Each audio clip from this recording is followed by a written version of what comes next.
ನಾಳೆ ರಾಜೀನಾಮೆ ಫಿಕ್ಸ್ ಅನ್ನುವಂಥದ್ದು ಈಗಾಗಲೇ ಆಗಿದೆ. ಸಿದ್ದರಾಮಯ್ಯನವರು ನಾಳೆ ರಾಜೀನಾಮೆಯನ್ನು ಸಲ್ಲಿಸ್ತಾರೆ. ತೇಜಸ್ವಿನಿಯವರೇ, ರಾಜೀನಾಮೆಯನ್ನು ಸಲ್ಲಿಸುವ ಈ ಹಂತಕ್ಕೆ ಬಂದಾಗ ಸಿದ್ದರಾಮಯ್ಯನವರು ಒಟ್ಟು ಆಡಳಿತವನ್ನು ನೀವು ಹಿಂಗೆ ನೋಡ್ತೀರಿ, ಎಷ್ಟು ಮಟ್ಟಿಗೆ ಸಿದ್ದರಾಮಯ್ಯನವರು ತಮ್ಮ ಆಡಳಿತದಲ್ಲಿ ಯಶಸ್ವಿಯಾಗಿದ್ದಾರೆ ಅಂತ ತಿಳ್ಕೊಂಡು ಅನ್ಸುತ್ತೆ? ಅಥವಾ ಸಿದ್ದರಾಮಯ್ಯನವರು ತಮ್ಮ ಆಡಳಿತವನ್ನು ಮುಂದುವರಿಸ್ಕೊಂಡು ಹೋಗೋದಕ್ಕೆ ಅವರ ವಯಸ್ಸು ಅಡ್ಡ ಬಂದಿದೆ, ಅವರಿಗೆ ಹಿಂದಿನ ರೀತಿಯಲ್ಲಿ ಭಾಳ ಯಶಸ್ವಿಯಾಗಿ ಆಡಳಿತ ನಡೆಸೋದಕ್ಕೆ ಆಗ್ತಾ ಇಲ್ಲ ಅನ್ನೋ ಕಾರಣಕ್ಕಾಗಿ ಈಗ ಬದಲಾವಣೆನ? ವಯಸ್ಸು ಅಂತಕ್ಕಂಥದ್ದು ಎಲ್ಲರಿಗೂ ಆಗುತ್ತೆ.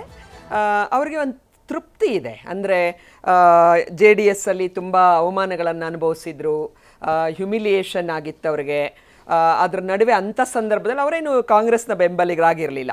ಬದಲಾವಣೆ ಇವಾಗ ಹೇಗೆ ಹೆಗಡೆಯವರ ಒಂದು ಅನುಯಾಯಿಗಳನ್ನು ದೇವೇಗೌಡಜಿ ವರ್ಸಸ್ ಹೆಗಡೆಯವರ ಒಂದು ಸಂಘರ್ಷ ಬಂದಾಗ ಅವರೆಲ್ಲರೂ ಕೂಡ ಶಿಫ್ಟ್ ಆದರು.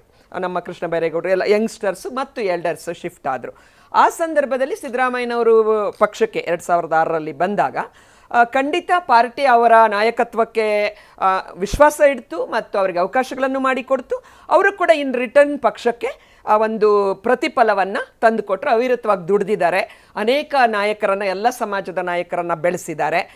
DK ಅವರ ಅಂಥ ಒಂದು ಪ್ರಬಲ ಸಂಘಟನಾಕಾರರ ಜೊತೆಗೂ ಕೂಡ ನೀವೇ ಅನಲೈಸ್ ಮಾಡಿದಾಗೆ ತುಂಬ ಚೆನ್ನಾಗಿ ಪಕ್ಷ ಮತ್ತು ಸರ್ಕಾರವನ್ನು ಸಮನ್ವಯತೆಯಿಂದ ಮುಂದೆ ನಡೆಸ್ಕೊಂಡು ರಿಸಲ್ಟ್ ಅಂತ ಅಂದ್ಕೊಟ್ಟಿದ್ದಾರೆ ಹರಿ. ಮತ್ತು ಅವರೇನು ವಾಗ್ದಾನವನ್ನು ಮಾಡಿದರು, ಗ್ಯಾರಂಟಿಗಳಿರಬಹುದು ಅಥವಾ ಸಾಮಾಜಿಕ ನ್ಯಾಯದಲ್ಲಿ ಅನೇಕ ಪ್ರತಿರೋಧಗಳು, ಪ್ರತಿಪಕ್ಷ ಸೇರಿದಂತೆ ಬೇರೆಯವರಿಂದ ಅನೇಕ ಪ್ರತಿರೋಧಗಳು ಬಂದಾಗ್ಯೂ ಕೂಡ ಅವರು ಹಠಕ್ಕೆ ಬಿದ್ದು ಅದನ್ನು 100ಕ್ಕೆ 100 ಕೊಟ್ಟ ಮಾತನ್ನು ಉಳಿಸ್ಕೊಳ್ಳುವ ನಿಟ್ಟಿನಲ್ಲಿ ಅವರು ಅದನ್ನು ಮಾಡಿದ್ದಾರೆ. 3ನೇ ಪಾಯಿಂಟು, ನಾವಿಲ್ಲಿ ರಾಜ್ಯ ಸರ್ಕಾರ ಇರುವಾಗ, ಕೇಂದ್ರದಲ್ಲಿ ಬೇರೆ ಸರ್ಕಾರ ಇರುವಾಗ ಕೇಂದ್ರ ರಾಜ್ಯಗಳ ಸಂಘರ್ಷ ತಾವು ನೋಡ್ತಾನೆ ಬಂದಿದ್ದೀರಿ. ವಿಶೇಷವಾಗಿ ಮೋದಿ ನೇತೃತ್ವದ ಸರ್ಕಾರದಲ್ಲಿ ಮತ್ತು ಸಿದ್ದರಾಮಯ್ಯನಂಥ ಒಂದು ಪ್ರಬಲ ಮುಖ್ಯಮಂತ್ರಿ, DK ಶಿವಕುಮಾರ್ ಅಂತ ಒಬ್ಬ ಪ್ರಬಲ DCM ಇರುವಾಗ 100ಕ್ಕೆ 100 ಅಸಹಕಾರ ಇದ್ದಾಗಲೂ ಕೂಡ ಅದನ್ನೆಲ್ಲ ನಿಭಾಯಿಸ್ಕೊಂಡು ರಾಜ್ಯದ ಜನತೆಯ ವಿಶ್ವಾಸವನ್ನು ಗಳಿಸ್ಕೊಂಡು ಅನ್ನಭಾಗ್ಯ ಕೊಡೋದು, ಶಕ್ತಿ ಯೋಜನೆ ಕೊಡೋದು, ಅಂದರೆ ಅಷ್ಟು ವಿರೋಧ ಇದ್ರು BJPಯವರು ಎಲ್ಲ ಗ್ಯಾರಂಟಿಗಳಿಗೂ ವಿರುದ್ಧ. ಆದರೆ ನಮ್ಮನ್ನೆಲ್ಲ ಕಡೆ ಕಾಪಿ ಮಾಡಿದ್ದಾರೆ ಬಿಡಿ, ಅದು ಅನಿವಾರ್ಯತೆ ಮಾಡಿದ್ರು. ಅಂದ್ರೆ ಅದನ್ನ ಅನಿವಾರ್ಯತೆ ಮಾಡಿದ್ರು ಸಿದ್ದರಾಮಯ್ಯನವರು. ಅಂದ್ರೆ ಸಂಪೂರ್ಣವಾದ ಒಂದು ತೃಪ್ತಿಕರವಾದಂತಹ ಒಂದು ಆಡಳಿತವನ್ನ ಕೊಟ್ಟಿದ್ದಾರೆ ಅಂತಕ್ಕಂಥದ್ದು ಇವತ್ತು ಅಶೋಕ್ ಗೌಡ್ರೆ, ನಿಮ್ಮ ಪ್ರಕಾರ ಸಿದ್ದರಾಮಯ್ಯನವರು ಎಷ್ಟು ಮಟ್ಟಿಗೆ ಯಶಸ್ವಿ ಆಗಿದ್ದಾರೆ ಅಂತ ಅನ್ಸುತ್ತೆ ಒಬ್ಬ ಮುಖ್ಯಮಂತ್ರಿ? ಖಂಡಿತವಾಗ್ಲೂ ಹೇಳ್ತಾ ಇದ್ದೀನಿ. ಅಕಸ್ಮಾತ್ 2013ರಿಂದ 2018 ಮಧ್ಯದಲ್ಲಿ ನೀವು ಸರ್ಕಾರ ಲೆಕ್ಕ ಹಾಕ್ಕೊಂಡ್ರೆ ಒಂದು 50% ಯಶಸ್ವಿ ಆಗಿದ್ದಾರೆ. ನಾನು BJP ವಕ್ತಾರ ಆದರೂ ಸಹ ಹೇಳ್ತಾ ಇದ್ದೇನೆ. ಆದರೆ 2023ರಿಂದ 2026 ಮಧ್ಯದಲ್ಲಿ ಕಂಪ್ಲೀಟ್ ಫೇಲ್ಯೂರ್, 100% ಫೇಲ್ಯೂರ್ ಆಗಿದ್ದಾರೆ. ಯಾಕೆ ಅಂತ ಹೇಳಿದ್ರೆ, ನೀವು ಒಂದು ಕಡೆ ಜನಗಳ ಮೇಲೆ ಟ್ಯಾಕ್ಸ್ ಹಾಕಿ ನೀವು ಕಲೆಕ್ಟ್ ಮಾಡಿರ್ತಕ್ಕಂಥ amount close to around 80,000 crores ಆಗುತ್ತೆ ಈ 3 ವರ್ಷದಲ್ಲಿ. ಎಲ್ಲ ಸಾಮಗ್ರಿಗಳ ಮೇಲೆ 43 ಸಾಮಗ್ರಿಗಳ ಮೇಲೆ ನೀವು ಬೆಲೆ ಏರಿಕೆ ಮಾಡಿದ್ದಂಥದ್ದು. ಅದಾದಮೇಲೆ ನೀವು ಈ ಸಾಲ ಏನಿದೆ 4.25 ಲಕ್ಷ ಕೋಟಿ ನೀವು ಸಾಲವನ್ನು ಹೇರಿಸಿದ್ದೀರಾ ಕರ್ನಾಟಕ ರಾಜ್ಯ ಜನತೆ ಮೇಲೆ. ಇಷ್ಟನ್ನು ಮಾಡಿ ಆಯ್ತಪ್ಪ, ಓಕೆ, ಇಷ್ಟೆಲ್ಲ ಮಾಡಿದ್ರೆ ಡೆವಲಪ್ಮೆಂಟ್ ಮಾಡಿದ್ರಾ, ರಿಯಲ್ ಅಸೆಟ್ ಕ್ರಿಯೇಟ್ ಮಾಡಿದ್ರಾ, ನ್ಯಾಷನಲ್ ಅಸೆಟ್ ಕ್ರಿಯೇಟ್ ಮಾಡಿದ್ರಾ ಅಂದರೆ ಶೂನ್ಯ. ಅದು ನಾನು ಹೇಳ್ತಿಲ್ಲ, BR ಪಾಟೀಲ್ ಹೇಳ್ತಿದ್ದಾರೆ, ಆಮೇಲೆ ರಾಜು ಕಾಗೆ ಹೇಳ್ತಿದ್ದಾರೆ, ಅವರ ಶಾಸಕರು ಹೇಳ್ತಿರ್ತಕ್ಕಂತಹ ಮಾತನ್ನು ನಾನು ರಿಪೀಟ್ ಮಾಡ್ತಾ ಇದ್ದೀನಿ ಇಲ್ಲಿ. ಈಗ ಇಷ್ಟೆಲ್ಲ ಮಾಡಿದ್ಮೇಲೆ ನಿಮಗೆ ಸ್ಯಾಟಿಸ್ಫ್ಯಾಕ್ಷನ್ ಇದೆಯಾ ಅಂತ ಹೇಳಿದ್ರೆ, ಜಾತಿ ಗಣತಿಯ ವಿಚಾರದಲ್ಲೂ ಗೊಂದಲ ಮಾಡಿಟ್ರಿ, ಒಳ ಮೀಸಲಾತಿನಲ್ಲಿ ಗೊಂದಲ ಮಾಡಿಟ್ರಿ, ಸಾಮಾಜಿಕ ಕಾಳಜಿ ಅಂತ ಮಾತಾಡ್ತೀರಾ. ಸಾಮಾಜಿಕ ಕಾಳಜಿ ನಿಮ್ಗೆ ನಿಜವಾಗ್ಲೂ ಇದ್ದಿದ್ರೆ ಇವತ್ತು ನಿಮ್ಮ ಮಗನ್ನ ಉಪಮುಖ್ಯಮಂತ್ರಿ ಮಾಡ್ತಕ್ಕಂತಹ ನೀವು ಒಂದು ಷಡ್ಯಂತ್ರಕ್ಕೆ ನೀವು ಒಳಗಾಗ್ತಿರ್ಲಿಲ್ಲ. ಒಂದು ಓಕೆ ಆಯ್ತು, ಓಕೆ, ಈಗ ಆಯ್ತಪ್ಪ, ಅದು ಒಂದ್ ಕಡೆಗೆ ಇಟ್ಕೊಂಡ್ಬಿಡೋಣ. ಅಯ್ಯೋ, ಇದೇನಿದು, ಇದೇನಂದ್ರೆ ನೀವು ಒಪ್ಕೋಬೇಕು, ಯಡಿಯೂರಪ್ಪನವರ ಮಾದರಿಯನ್ನೇ ನಾವು ಅನುಸರಿಸೋರು ನೋಡಿ.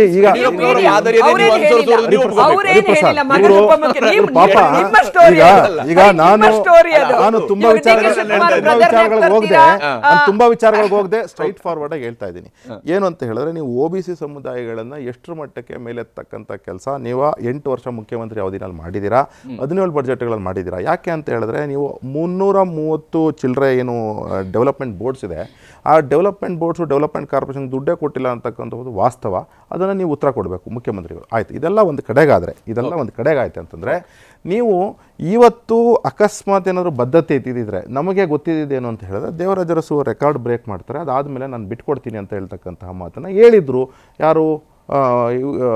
ಹೈಕಮಾಂಡ್ ಮುಂದೆ ಅಂತ ಹೇಳಿ ಆ ರೆಕಾರ್ಡ್ ಬ್ರೇಕ್ ಆಗಿ ದಿವಸನೂ ಸಹ ನೀವು ಗೊಂದಲಕ್ಕೆ ಈಡು ರೆಕಾರ್ಡ್ ಬ್ರೇಕ್ ಮಾಡಕ್ಕೆ ಒಬ್ಬ ಮುಖ್ಯಮಂತ್ರಿ ಆಗೋದಿದ್ರೆ ಅದನ್ನ ಬೇಕಿದೆಯಾ ಅಂತ ಅದನ್ನೇ ಹೇಳ್ತಿರೋದು ಇಂಥ ಮಾತುಗಳಿಗೆ